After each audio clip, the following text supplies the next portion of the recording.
भारत में धूमधाम से नवरात्रि का त्योहार मनाया जाता है। इस पर्व में माँ दुर्गा की पूजा होती है और इसीलिए इसे दुर्गोत्सव या दुर्गा पूजा भी कहा जाता है।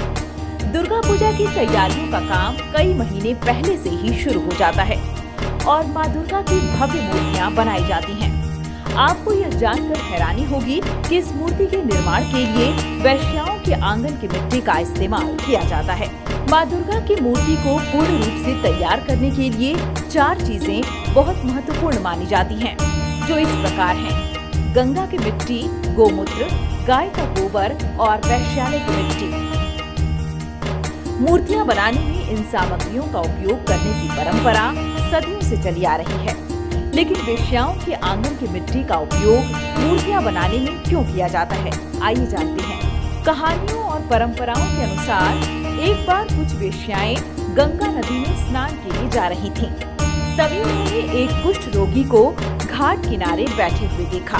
वह रोगी लोगों से गंगा स्नान करवाने के लिए कह रहा था, लेकिन कोई भी उसकी गुहार नहीं सुन रहा था। इसके बाद वेश्याओं ने उस रोगी को गंगा में स्नान करवाया। वह कुष्ठ रोगी और कोई नहीं बल्कि भगवान शिव थे।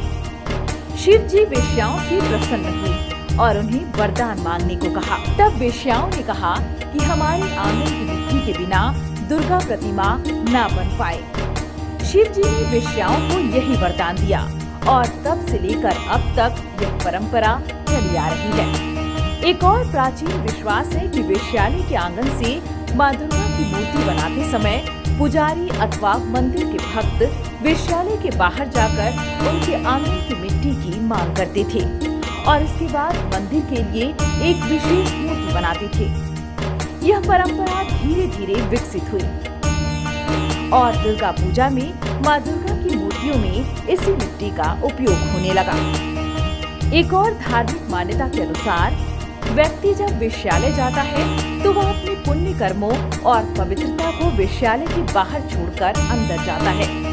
इसलिए वेश्यालय के आंगन की मिट्टी को पवित्र माना जाता है और इसी कारण माँ दुर्गा की मूर्ति बनाने के लिए वेश्याओं के आंगन की मिट्टी का उपयोग किया जाता है।